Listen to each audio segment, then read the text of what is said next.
This is not Middle-earth. This is Wales. And we are not the three hunters. We're Sean, Ben and myself, and we have one simple question to answer.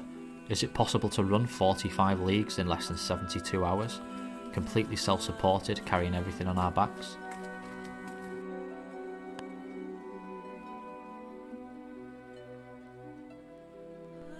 So that's me.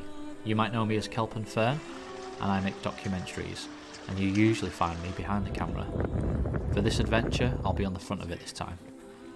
That's Ben. He lives deep in the woodlands of Eryri in North Wales and can be often found speaking to the trees and natural world. Sean has grown out his beard for this adventure, but it's not the only similarity he has with the dwarves. His running capabilities and endurance are probably the best of the three of us, just like the dwarves from the books.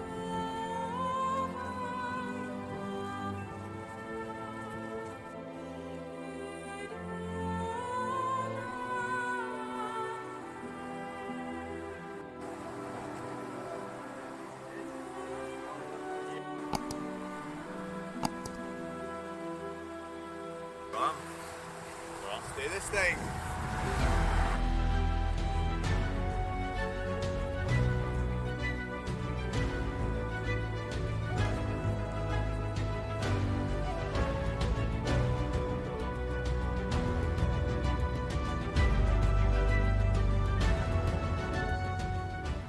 So the route we'd chosen would take us through Wales from the south to the north, starting in Llandovery at a river, and then hopefully finishing the Uruk-Hai in the north, where we know there are some mountain ponies.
The three hunters didn't really carry that much with them.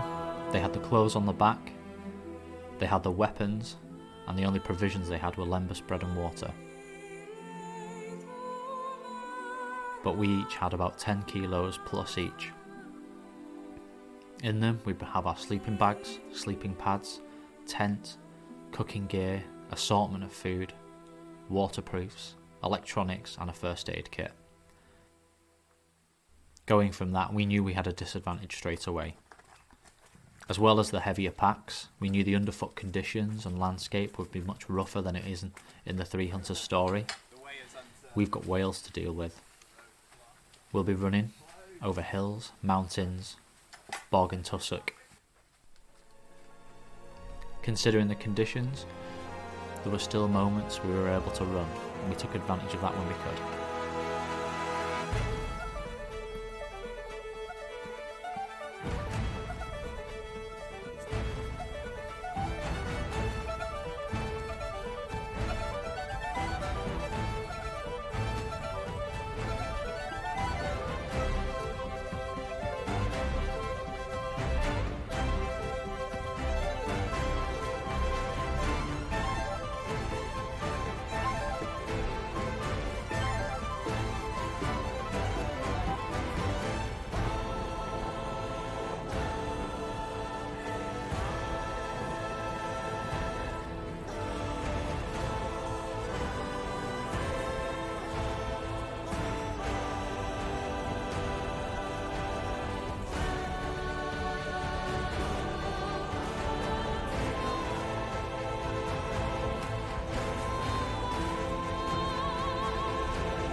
god.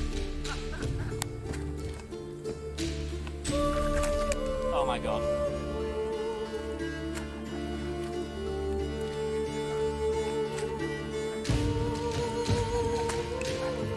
Train just flew off.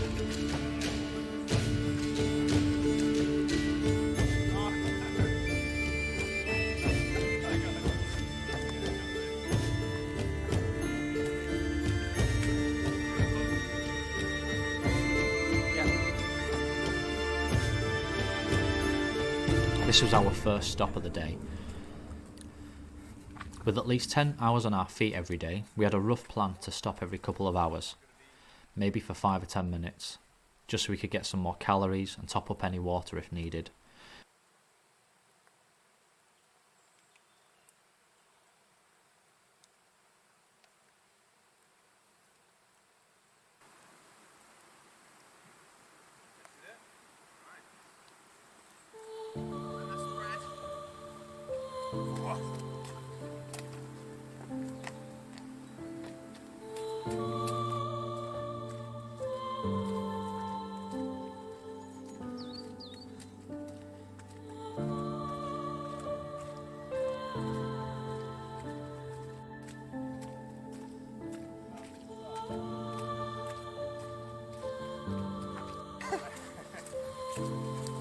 Just consulting the Elven navigation system. Beautiful. Yeah, we've got like 10 kilometres of this valley left, and then a slight detour around an immense area of bogs. Yeah, I think we'll take that. Yeah, that's good. We are coming up to Troy Rhyw Ryddwen, and there's a bothy at the end of this area. Not bothy, hostel. Very cool. Oh man, look at that tree. Oh, we can probably run. Should we walk it?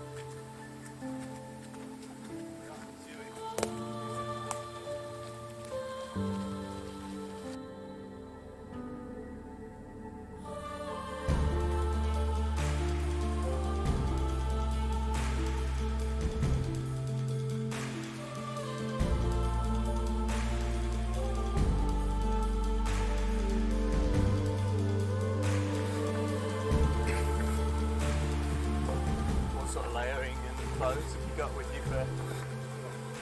All like technical t-shirts, and then I've got the storm shell over it. Yeah. But I've got like, what have I got? I've got one more base layer. Yeah. Have you got a lightweight down as well? Yes. Yeah. I've got a synthetic down. It's like a Montane jacket. I had that on Dragon's Back. I got it from Dragon's Back. Nice. But I've been using it a lot over winter. As the afternoon crept in, the weather would deteriorate. But we all know Wales well enough, and this was to be expected. From here we'd have a few hours of torrential rain. At the same time the landscape would change, we would leave civilization behind and hit a wild and magical valley that we would follow for a good few hours. Even with the weather, it'd make for some beautiful sights, and it felt like we were more in pursuit of a wild and natural experience.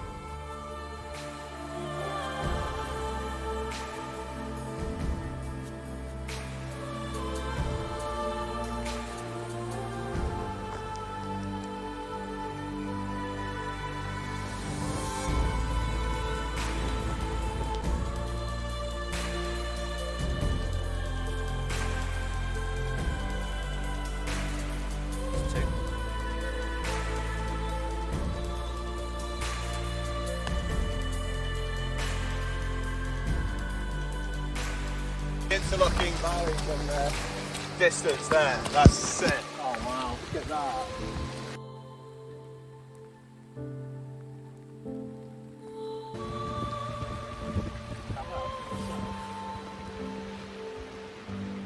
That's very, that is very Lord of the Rings.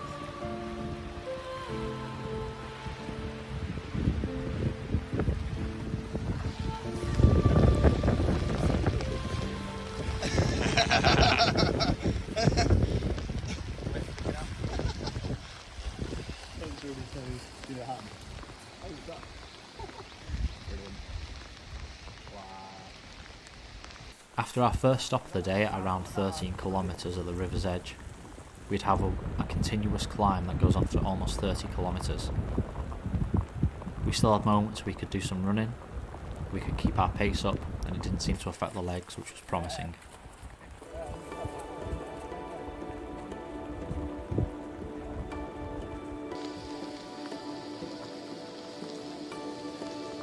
Yeah, and then we go north. That's the Detour. The detour. So this goes up the mountain. So maybe when we hit that track, whilst we're still sheltered in the bottom, we could have a snack and a stop.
We'd be carrying pretty much everything we need for this 3 or 4 day adventure, other than water, which we would pick up every few hours when we needed to.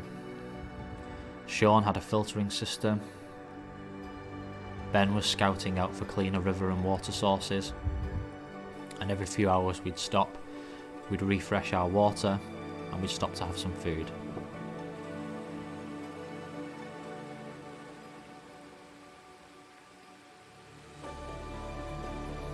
We each carried a considerable amount of food for the first couple of days. We had breakfasts, dinners when we'd stop so that we could heat them up and have warm meals. Then throughout the day we'd be snacking on fig rolls, coconut macaroons, fruit bars, fruit rolls, fruit and nut mixes, energy bars. I'd even have maple syrup that I could swig on every now and then.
That's where we would follow, and it ends there. And then we've got 3 kilometres of that what sort of rough ground, boggy ground.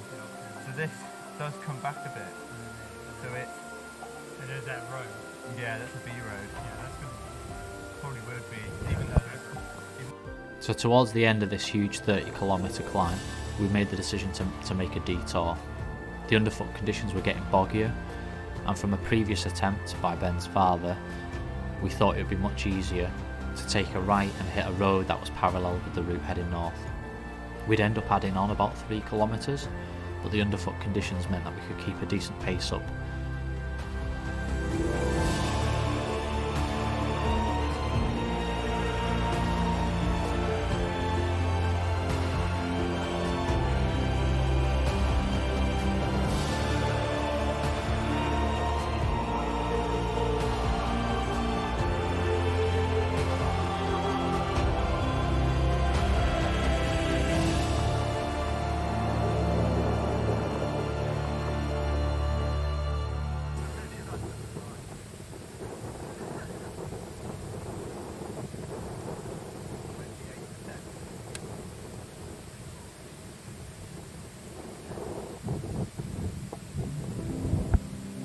Is there another gate up?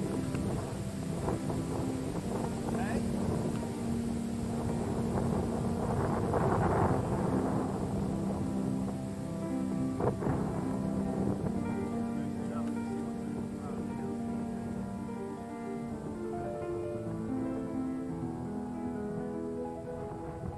Not long after the sun would begin to set, the land would turn dark and we would start to get lost. It just didn't feel like we'd been running for that long really before the sun had started to come in.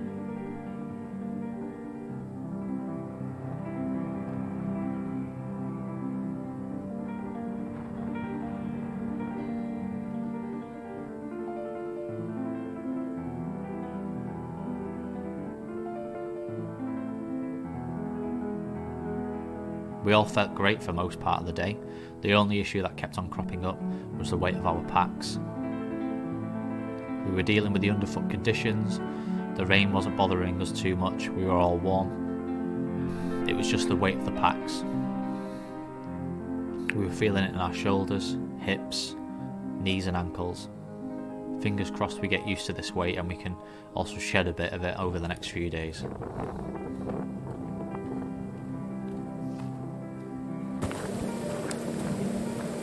I also wonder if our legs will probably take certain days to go through. Yeah. It can go either way, can't it? Yeah. Like Yeah, exactly. your legs can be like, okay, this is what we're doing for the next few days. And that's like sweet. Or it can be like, yeah, everything just beds in a bit on the first day, doesn't it? Oh, this looks good.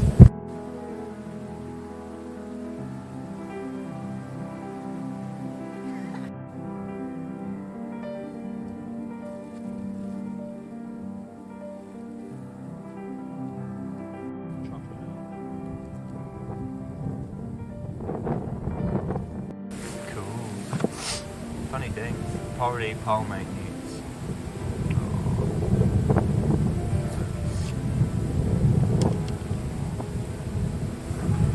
Well, amphibians certainly set the theme of the day's summer. Definitely. We were all pretty tired by the end of day one. It had been almost one continuous uphill slog.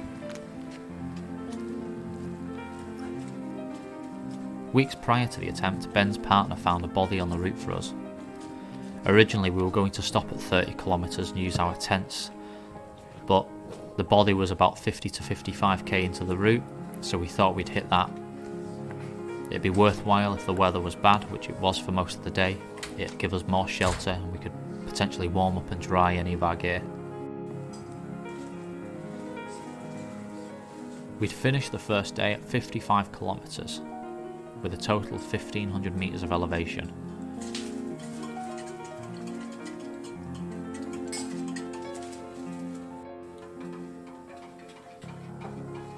In comparison to the story, they would continue on through the first night and through the next day. We'd stop for a good rest and get going again in the morning.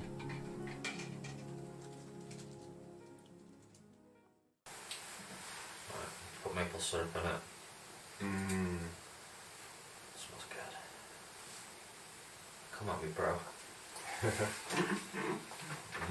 It's nice. Nice shots. Fucking hell. God, that looks Oh, mad. sick, man. Oh wow, that's a cool shot. Put this over for now. There's a bunch of hot water in the jet bowl that's just boiled. Oh, thanks. You good? Yeah. Oh, creak around. I wonder what. Yeah, that valley yesterday was pretty epic. It was very cool. Yeah. Even with all the rain. I wonder what we'll have in store for the journey today. I'm intrigued to see what the distance will be today, actually. I'm imagining it'll end up being similar, but That'd be cool if it was a little bit less than 60. I don't think it's quite 60, but who knows? Now the breakfasts. Good. Yeah, really good. I'm not struggling to eat this like I was last night. Body just Yeah. wasn't in a good place. So I think just eating, even if you don't feel like it in a way, you just got to have a rule almost. Right, I'm going to have a snack every hour or every 10k. Probably every half an hour for me. Maybe every half Even an just hour. like a few bites or Yeah. something. Yeah. I have that with water. If I don't have a rule like that, I'll just not get enough water down me. I'm going to try and do that a bit more today. Make sure I have at least like a decent sip every day. Half an hour. You using a bladder? I was trying to use the tube and the thing in the back yesterday, but it wasn't quite coming through. Oh, So I'm going to use the soft flask today, yeah. and it's an easier unit to know I've drunk a soft flask, Yeah. and then top it up periodically from the stream, which is a lot easier. Difficult to tell with the water bladder. Yeah. We all had mixed success with sleep through the night between the three of us. We got woke up a couple of times in the night by the torrential rain on the glass windows, so it was nice to be in the body for the evening. We fueled up on oats, had a cup of coffee each, repacked our bags ready to head off again. Reckons 93% recovered.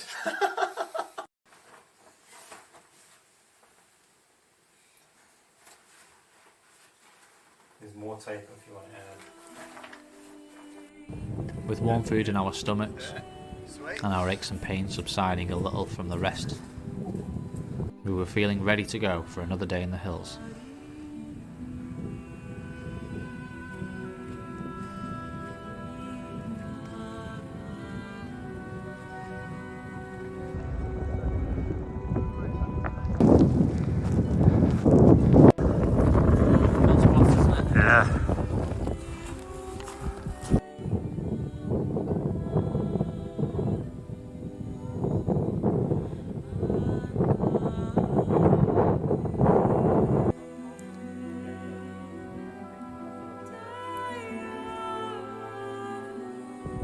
We had a beautiful climb as soon as we left the bothy, but the underfoot conditions didn't last. After about 30 minutes to an hour, the trail sort of vanished. We were all using our watches and phones for navigation. We were just clambering through bog and tussock and long grass for a good few hours.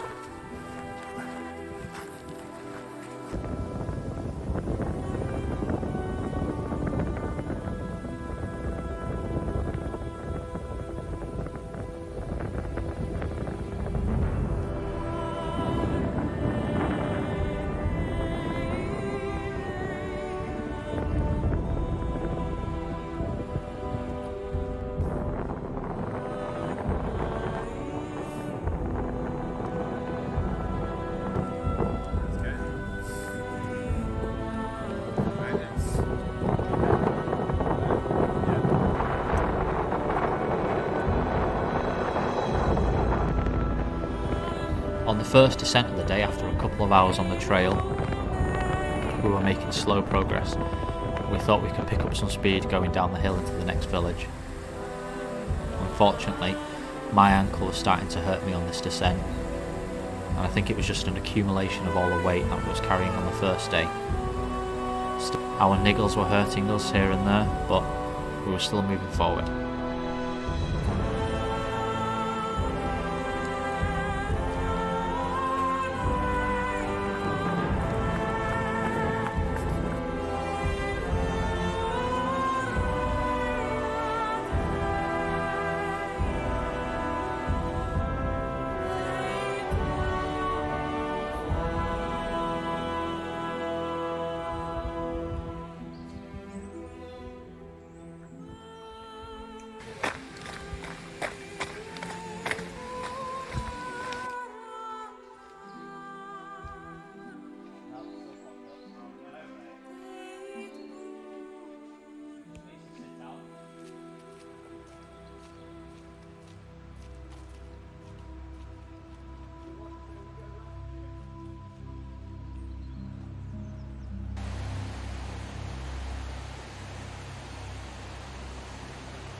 Damn it, we had a break. Yeah, the location is coming up somewhere in the Hranagu. I'm happy I didn't have to clean my toes with this path and have to sacrifice it. That's good.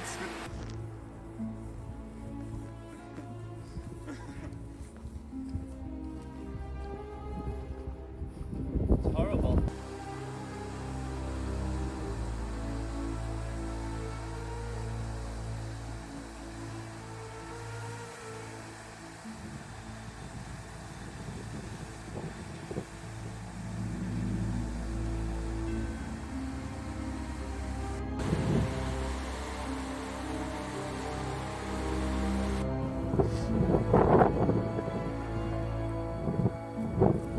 The biggest climb of the day, Plum Lamon, heading towards Machynlleth.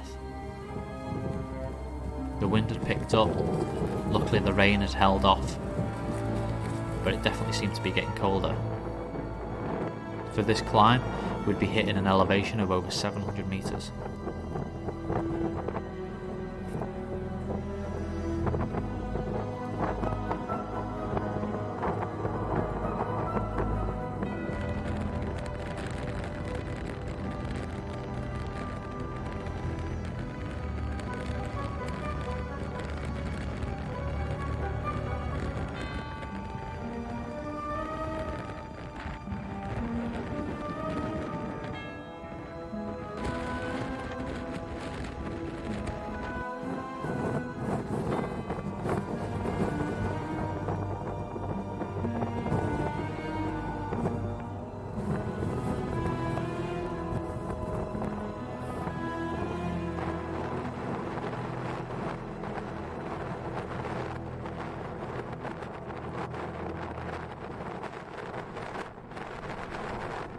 We still had quite a few hours and a bit of distance to go to get to the end of day 2, and it was on this descent that my ankle was starting to get worse.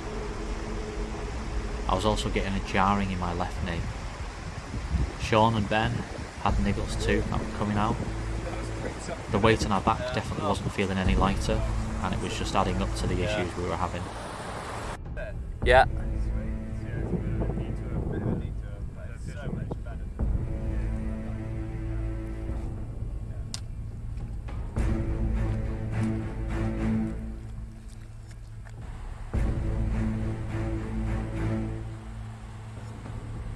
We were hoping that the weight of the packs and the distances we were doing would bed in and we'd slowly get used to them, but that just didn't seem to be the case. My right ankle tendon injury was only getting worse for every descent I was doing, and at the same time my left knee started to jar on the descents.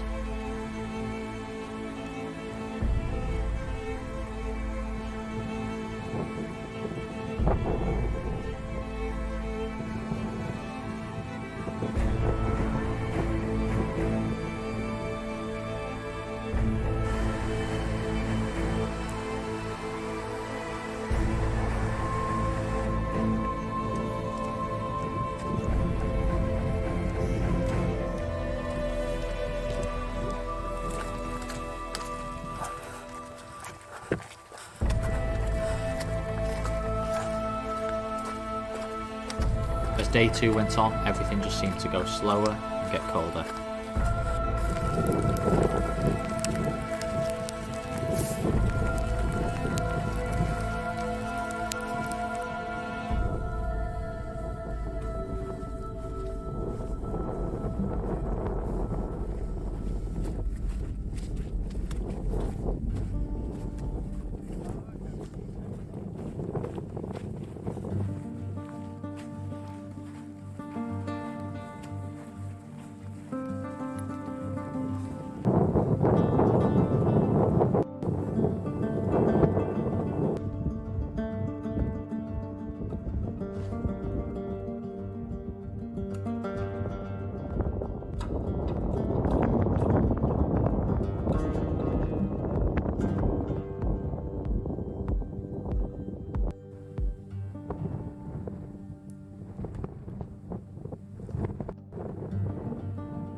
This is the final shot of the day, and it pretty much sets the tone for how we were feeling at the time. Our journey would end not long after here, 2 days on the trail, achieving 110 kilometres and just over halfway. That works out at just over 23 leagues.